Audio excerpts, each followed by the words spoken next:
Founding Fathers, how to play. All right, setup first. So the very first thing we'll do in setup is set up the starting Statesman cards for all the players. So first, randomly determine a start player. This player is randomly determined, and then proceeding clockwise, we'll give the starting statesman based on the scenario. So I'm setting this up for the standard scenario. So in a 3-player game, the first player would get Benjamin Franklin and George Washington. The second player would get Alexander Hamilton and John Jay. Remember, proceeding clockwise. And the third player would get Thomas Jefferson, John Adams, and Aaron Burr. If it was a 4, 5, or 6-player game, the setups would be slightly different, and these are the starting statesmen. Now, every player is going to start the game with 3 statesmen. These are the prescribed ones for the standard scenario. What you'll do next is take all of the Era 1 statesmen out of the action deck. So the action deck includes action cards and statesman cards. Separate those, shuffle these all together, and then deal in clockwise order, so all players have 3. So in a 3-player game, this player would get an extra statesman, and so would this player. I wanted to point out, since I'm setting this up with the expansions, the Statesman's expansion and the Ladies and Orators expansion, some of the statesmen have alpha characters next to their age number. The lower number always represents an older statesman, so 1 is the oldest statesman in the game. That's Benjamin Franklin. If there's a 7 and a 7A, 7 is older than 7A. Likewise, 12 is older than 12A, and 12A is older than 12B. So now shuffle these all up, and let's deal them. So this player randomly got William Henry Harrison, and this player randomly got Andrew Jackson. One thing to point out is normally you'll have statesmen in your hand of action cards, and the one restriction about playing statesmen is you cannot play them unless their state is part of the Union. The only exception is if they're randomly dealt during setup. So even though Ohio is not a state in the Union, it's okay to have the William Henry Harrison card, and likewise Andrew Jackson for Tennessee. After setup, if the Andrew Jackson card was in my hand, I could not play it to my statesman until Tennessee was admitted to the Union. The next thing you'll do is create all the starting decks. So you'll remember we separated the Era 1 action cards into statesmen and the normal actions just so we could deal, so all players get 3. Now shuffle these all together, so we'll have one set of Era 1 action cards, and then separate the Era 1 issue cards. Also keep separate the Era 2 and Era 3. So in terms of action cards, you'll see the symbol there with the hourglass. These are the Era 2 action cards. They include statesmen and actions. Here are the Era 3 action cards. Keep those separate. Those will come into the game later. And then the issue cards have the A, B, and C designation. So the issue cards include different issues the president and his cabinet will face, along with state admissions. So keep the Era B and Era C separate. These are the Era A cards. Once you've shuffled all the Era 1 action cards together, randomly deal 2 to every player. Those will get face down. Players can show their cards to other players because they can be part of negotiating and trading, and we'll talk about that later. But every player starts with 2 face down in their hand. Now keep in mind, action cards can be played at any time. So once the game starts, action cards can be played by the players. If they have a statesman that they want to play, and their state is in the Union, they can do that. There are 2 starting offices in the standard scenario. George Washington always starts as the president, so he's given this white elected pawn to symbolize that he was elected to this office as part of the setup. And John Adams always starts as the vice president. In addition, George Washington starts as the Conservative Party leader, and the party leader can change at any time. It's based on who is the most popular statesman in the party. So the statesmen with the orange backgrounds are considered the conservatives, and the statesmen with the blue backgrounds are considered part of the Liberal Party. So to determine who is the current party leader, you look at their popularity. So George Washington starts the game with a popularity of 7. That's more than any other conservative, so he is the Conservative Party leader. Popularity can also increase as he accumulates white popularity cubes on his card. So Thomas Jefferson is the leading Liberal leader with 5. But let's say Aaron Burr, who has a base value of 3, accumulates 3 popularity cubes. So now his total popularity would be 6. He would take over the helm as the reigning Liberal Party leader. So this is fluid and can change. One thing also with the starting offices, normally when you get elected vice president, the statesman gets a popularity cube and you get 3 for president, but as part of the setup, you do not award those popularity cubes. Next, you'll lay out all the other offices.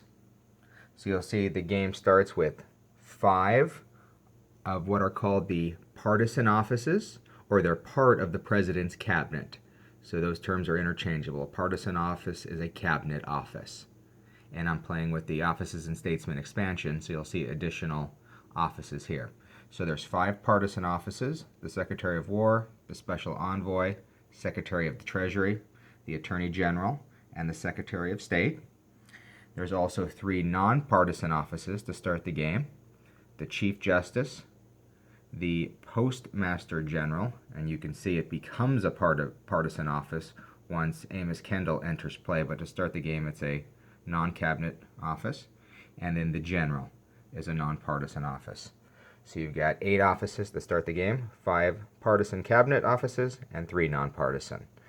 You'll also set aside 2 additional offices, the Secretary of Navy and the Secretary of the Interior, that can enter play when certain issues come up during the issues phase. All right, let's talk about the individual player pieces. So in addition to the player starting statesman, you remember they got 2 random action cards. Each player will start with 3 influence points. The green cubes are influence points. The white cubes are popularity points, so keep those separate. Also, influence points can either exist as part of the player supply. This is the green player supply, the yellow player supply, or throughout the game they may be awarded at the statesman level. So George Washington may have influence green cubes that only he can use, whereas the player has influence points as part of the supply. At any point, the player can distribute player influence to each of the statesmen, but they can never go the other way. So once they're part of the statesman, they're part of the statesman. Also, players will receive starting discs. So this one will just kind of indicate that this is the green player. The player colors don't have anything to do with the other markers, so just randomly assign the colors. You'll keep an extra disc that can be very useful when we're doing the card draft stage to just signify the order. Each player will also put a starting disc on 0 on the VP track. VPs will be awarded basically as politicians or statesmen die or retire. The number of white popularity cubes that they have amassed will get translated 1-to-1 into victory points. So the point of the game is managing your faction of statesmen and increasing their popularity throughout the game. So if we are able to accumulate 10 popularity cubes on Alexander Hamilton's card, when he dies or retires, then those 10 cubes will translate into 10 victory points, and then he'll exit the game. What we'll also do is for each player, we're going to add up their number of votes in Congress, and that's the number above the gavel. So here, for the orange player, we see 7 plus 2 is 9, plus 2 is 11. So this faction, or this player, has 11 total votes in Congress. 7, 2, 2.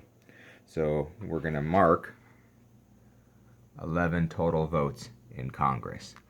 This is also fluid, so if one of those players was to leave my faction, my votes would decrease based on how many of the gavel points I lost. Likewise, if I played a statesman to this faction, I would increase my votes in Congress. A couple other decks that get laid out. All the tariffs get laid out in ascending order. So tariff 1 on top of tariff 2. We also lay out the taxes and bonds in their respective piles. The president any time is allowed to look through the taxes and decide which of them they may want to implement on their turn. The tariffs and the bonds have to be implemented in order, but lay those out as part of setup. Next, we'll set up the track markers on the board. So the level of tension in the game starts at the beginning, peace. The amount of revenue that the government is generating starts at 30. So we'll put that there, and I guess it's positive. And then the reserves are all set at 0 to start the game. You know what? I had that right. So we're running in a deficit to start the game. So revenue for the government starts at -30, and then the reserves are 0. And then we'll also set the public support for either party, the Liberals or the Conservatives, at neutral 0.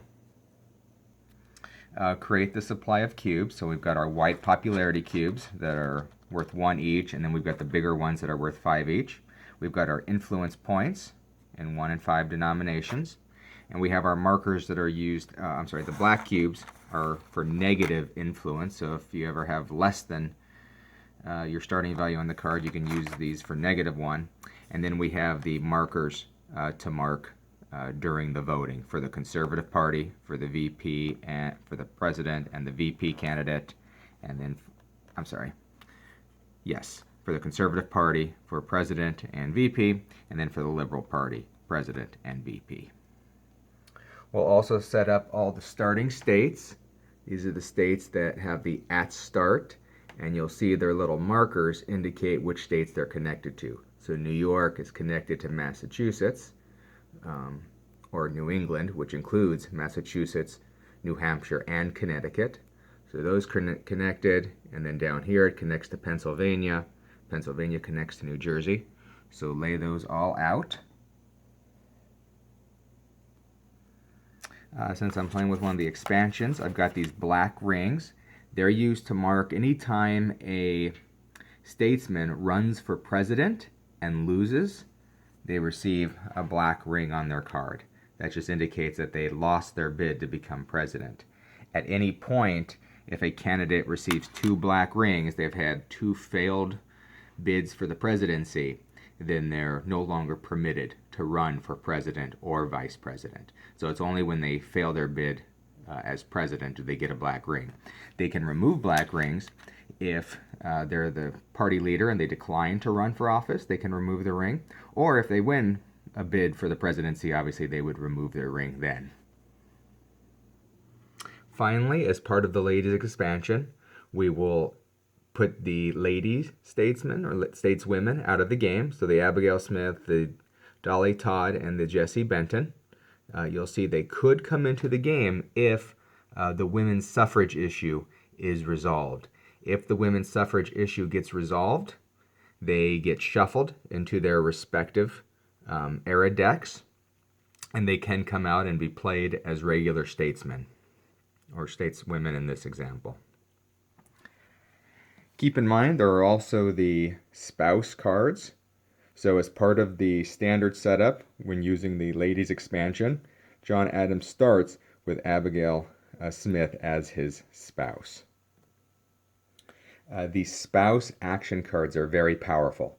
They can be used to basically require that the corresponding stateswomen card enters the player's supply. So in this setup, let's say women's suffrage gets passed. Abigail Smith gets shuffled into the action deck. If at any time a player draws the Abigail Smith card, it automatically goes to this player's faction because John Adams is married to Abigail Smith. So for free, the Abigail Smith card would enter play. So if the card gets drawn and some player already has the spouse card, it would go to them. If, let's say, the Dolly Todd stateswoman card was in play, so women's suffrage got passed, Dolly Todd got shuffled into the deck and then played by a player, and then another player played the Dolly Todd spouse card and attached it to a statesman, this player would be required to instantly give the Dolly Todd stateswoman card to that player that just played the spouse card. One thing to keep in mind, the spouse cards have to be attached to a statesman or married to a statesman of the same political party. So Abigail Smith can only be married, well, in the setup, to John, but Dolly and Jesse have to be married to a Liberal Party person. One final point on the spouses, you can see they give their spouse an additional power. So in this case, John Adams would get an additional ability. Once John Adams leaves the game through retirement or death, the spouse card leaves the game also, but the statesperson card could stay in the game. So John Adams might die, he'll lose the special power from being married to Abigail, but the Abigail statesperson card could operate independently.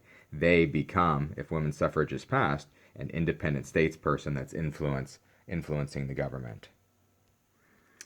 And that's how you set up Founding Fathers, and now you're ready to start the game. Alright, so let's cover how to play. So the game is played, each turn has 4 phases. The president will conduct the issues phase.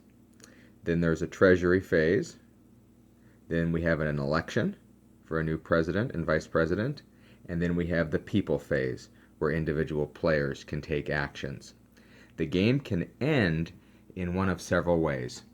If the tension level ever reaches the Civil War spot, the game will end. If we have a financial crisis and an economic collapse of the government, the game will end. If the statesmen aren't able to field the required candidates for an election, the game will end. Or if we actually draw the last issue from the Era C issue deck, we'll have one final election and the game will end then. Alright, so let's cover each of the phases separately. So first is the issues phase. The president, during his term, or the turn, which is 4 years in game time, will draw 4 issue cards. It's basically 1 issue per year he has to handle. They get revealed and resolved 1 at a time, so he doesn't get to see what all 4 are in advance, only 1 at a time. He will also appoint all of the offices. He can pass or repeal up to 1 tariff. He can pass or repeal as many number of taxes as possible, but he can only attempt each tax once per term or turn, and at any point he can delegate power to the vice president, where the vice president would handle the issue. The interesting thing in the issues phase is all of these can be interspersed in terms of how they are handled. He can resolve a tariff before he even looks at the first issue, or he can appoint offices, or he can reveal an issue card and then decide as part of the negotiation process to appoint an office in exchange for support on an issue. Players at any point can negotiate and deals can be made. Deals can include the exchange of these influence points. They have to come from the faction supply, never from points on a player's card. They can exchange cards in their hand, or they can exchange future favors. One thing to keep in mind is nothing is binding. So a president may make a deal, hey, if I appoint you this office, will you support me in will you support the vote in Congress, or will you help to resolve the issue? Nothing is binding, so the office might get appointed, and the player may decide to not keep their promise. One thing to keep in mind also is the president has to address 4 issues. Some issues have prerequisites. So if the prerequisite isn't met, that issue card would get put into the next era deck. You just put it on top of the next era, and then when that deck is ready, it would get completely shuffled and get ready for use. And that would not count as one of the 4. One thing to keep in mind, though, let's actually turn over the first issue card. Is the first thing we do before we even evaluate the prerequisite is if the issue card has a skull icon, that is the hand of time. One of the statesmen will die.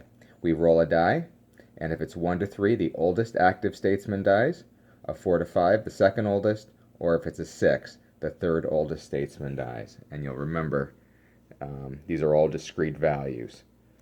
So in this first turn, it would either be Ben Franklin, George Washington, or John Adams.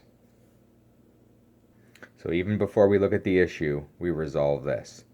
So let's say we rolled a 4, and the second oldest statesman dies, and that in this example is George Washington. So a couple things happen. First, any popularity cubes that were accumulated get turned into victory points. So the green player would get 3 victory points. You don't count their base popularity, you only count the amount of popularity that you increased for them while they were in your control. Second, any votes in Congress would get reduced. So the green player would lose 10 votes in Congress, and you'd update their track there. Next, the Statesman card would get removed from play. So if this statesman was the party leader, this would go to the next most popular conservative party player, the base plus any popularity cubes on their card. If there's ever a tie, I don't think I mentioned this, age is the tiebreaker. So if 2 players had the same level of popularity and one was older, they would become the statesman. If the president dies while in office, the presidency moves to the vice president. No additional popularity cubes would be awarded, nor would they get this elected pawn marker because they weren't elected to the office. They inherited it through the death of the president. If there was no vice president in the game at the time, based on past situations, then there's a procedure to follow to find out who would inherit the presidency. If the vice president dies, there is no effect. So nothing happens. John Adams would just leave the game. So that's a situation where there would be no vice president if the president died on a future term. If it's just a regular office holder, that office would get returned, and the president would have to reappoint that office before the end of their term, but no popularity cubes would be awarded. So after we resolve the hand of time, we check the prerequisites. So for this example, we see that we can't even handle this event unless at least one tax was in effect, and there isn't a tax in effect. Now, before revealing this issue, maybe the president passed a tax and it would make this issue active, but in this example, it's not. So this issue, since we couldn't meet the prerequisites, just gets put on top of the next era deck, so it gets on top of the B deck, and then the president would draw a new issue to resolve. And keep in mind that first one did not count. Even though we resolved the hand of time, it does not count towards one of their 4 issues that they addressed during their presidency. Here the requirement is end slavery not resolved, which is the case. We have not resolved the end of slavery. So the president can now deal with this issue. Whenever this issue deck gets exhausted, basically you would take the next era issue deck, the B era, in this example, shuffle it with any cards that were placed on top of it, and then create your new deck. If you're actually in the C era, any issues that can't get addressed get put into an endgame pile, which can come into the game. So we mentioned the game will end on the turn where the last issue card is drawn. So let's say we're in era C and we draw an issue card and it's the last one, but the president's only dealt with 1 issue. So that's when they can draw from that endgame pile to make sure they address 4 issues in that final turn before the final election that'll end the game. So there's a couple things that could happen first.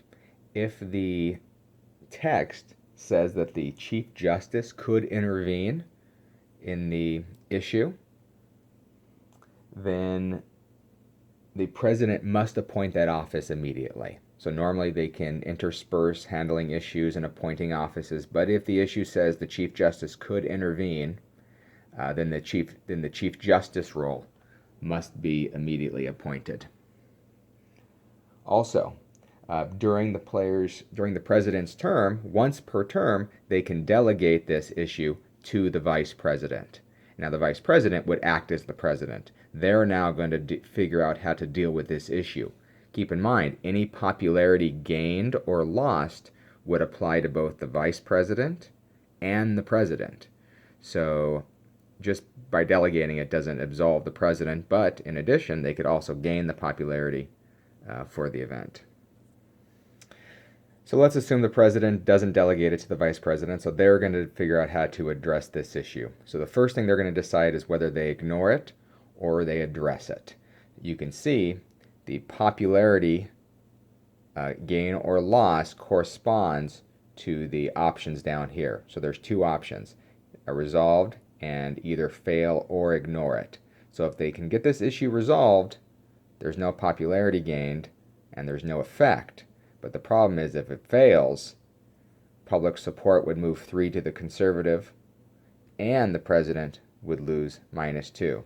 Now see, it's failed or ignored. So if they decide just to ignore this issue completely, they're going to lose -2 popularity.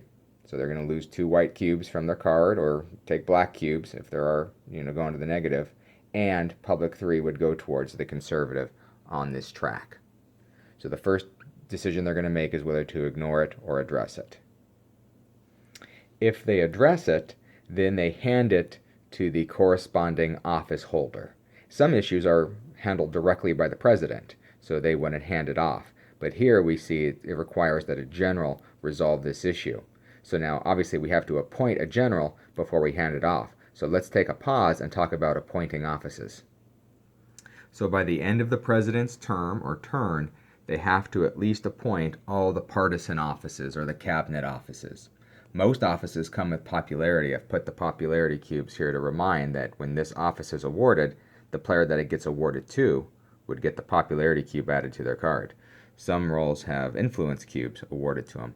So that by the end of the term, the president's required to appoint all of their cabinet level positions, and if the Chief Justice or General are ever vacant, they have to appoint those also.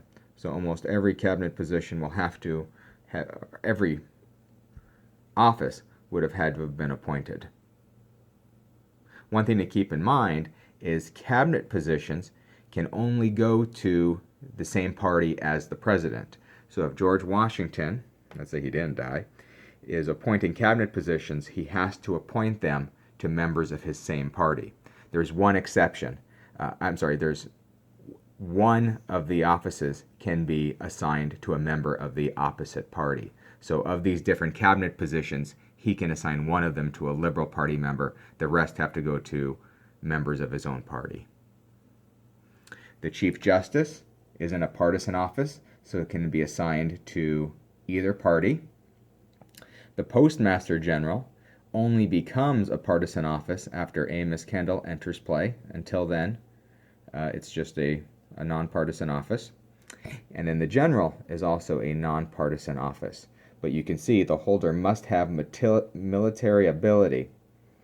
That is indicated on the card here.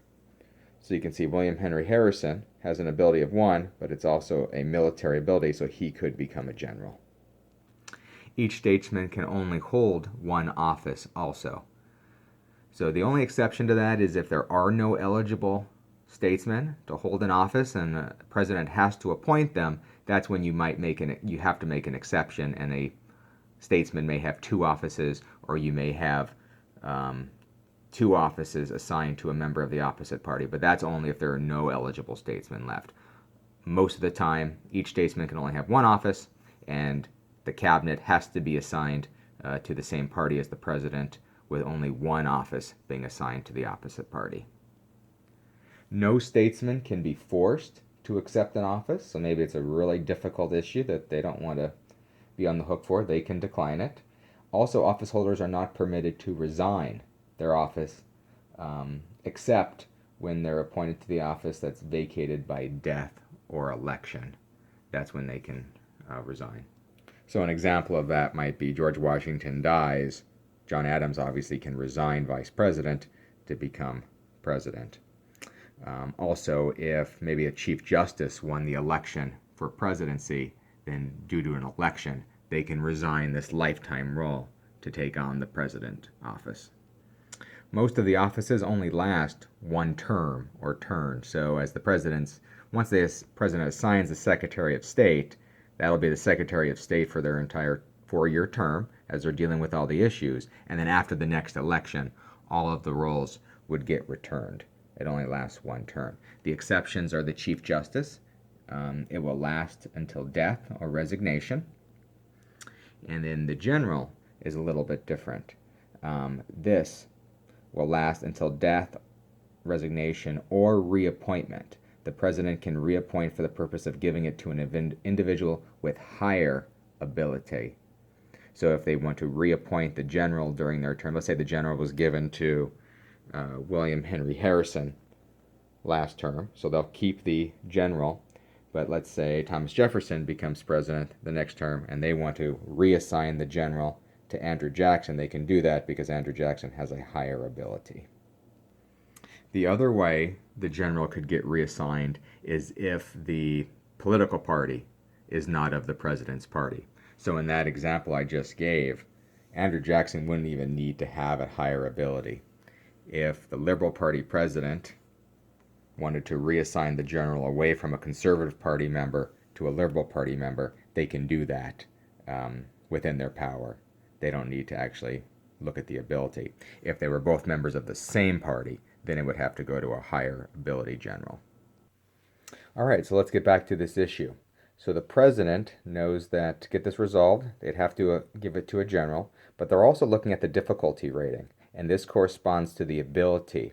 So they may not want to give this to William Henry Harrison that has only an ability of 1, although you can augment that by using your influence points.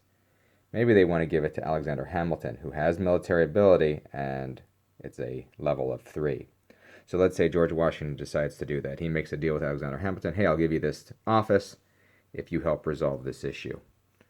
So they give the office of general to Alexander Hamilton. They'll get the popularity that goes with it.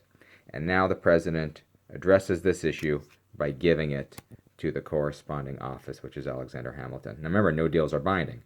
So Alexander Hamilton can decide to fail this, although they probably wouldn't, because now they would get a -2. So now the office holder now acts. And to resolve the issue, they just need to meet the difficulty level, which they do. If they were short, they could use influence points or green cubes to get up to the number. Now remember, the player could always transfer influence cubes to their card. In addition, the president can transfer influence cubes from their card as part of the issue that this player may use to solve the issue. So in this example, let's say Hamilton says, yes, I will pass this issue. It gets resolved. If there was a popularity gain there, both the resolving office and the president would get it. Remember, if he had delegated to the vice president, all 3 would get it. But here it's 0. So there is no popularity gained or lost, and there's no additional effect due to the resolved issue. Some issues will require 2 office holders to act. If that's the case, they both have to agree to resolve or fail the issue, and then their combined ability would be considered against the difficulty of the card. So now this is a resolved issue, and it gets put there, and it's considered one of the 4 issues that the president resolved. Now the president may now decide to appoint some additional offices, to pass or repeal a tariff or taxes, or they may decide to deal with their next issue because they have to deal with 4. So some of the issues are evaluating states for admittance into the Union. So you can see the difficulty here is 2. It requires the Secretary of State and the Congress to vote. So we'd go through the same process. There may be a Secretary of State already assigned, and the president can decide to just ignore this state admittance and put it into the next deck, or address it by giving it to the Secretary of State that would then decide whether to whether to deal with this issue. There is no penalty for failing it. It would just get put into the next deck if we decide not to get it resolved. But you can see it takes the Secretary of State and a vote in Congress. So once the Secretary of State decides, yes, I'm going to handle this issue, then it goes to a vote in Congress. And the way that works is starting with the player to the left of the president, the player will cast all of their congressional votes either in favor of the resolution or against it. And then if it has enough votes to pass, it will get resolved. In this case, the state would get added to the union and put onto the state map. So in terms of the congressional vote, they can either, like we said, vote in favor, vote against, or they can abstain. They can also turn in green cubes from their supply and actually get 3 additional votes in Congress towards the issue at hand. Now keep in mind, each player is voting one at a time, clockwise, with the president's faction voting last. If the vote is tied in Congress, the vice president will decide. If there's no vice president, the issue is considered failed. Let's say some influence points were used to reach the difficulty level by the Secretary of State.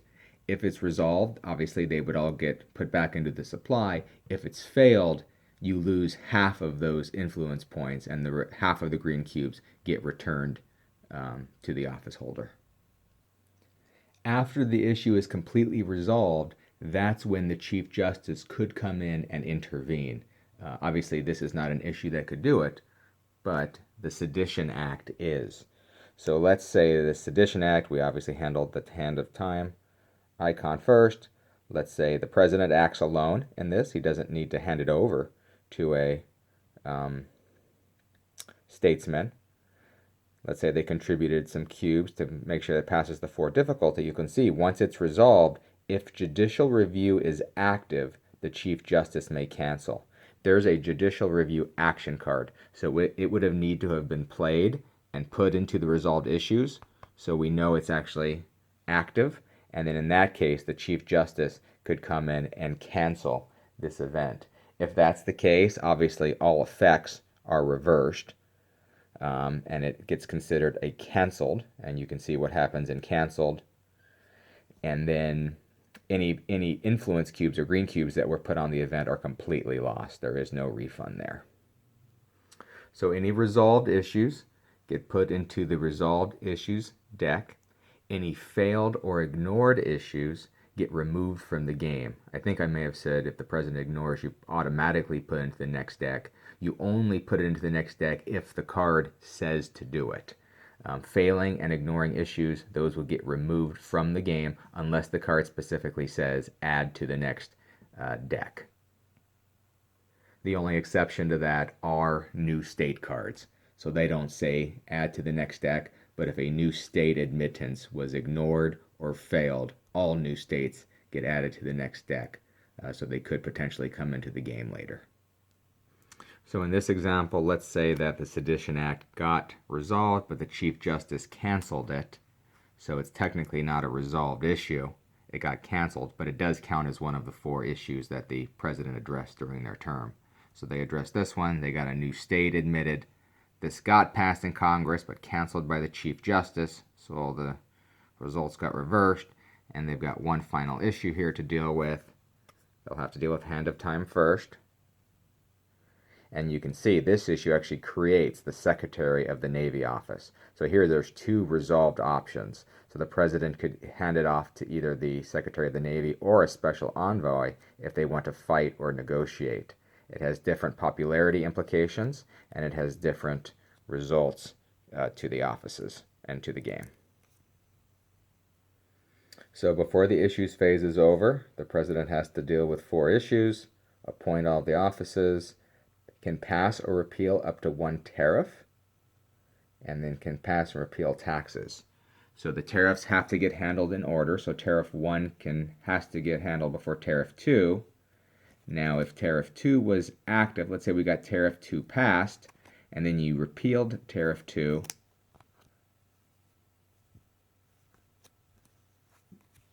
then you could repass it on a subsequent turn. So these have to get handled in order, and they work just like issues.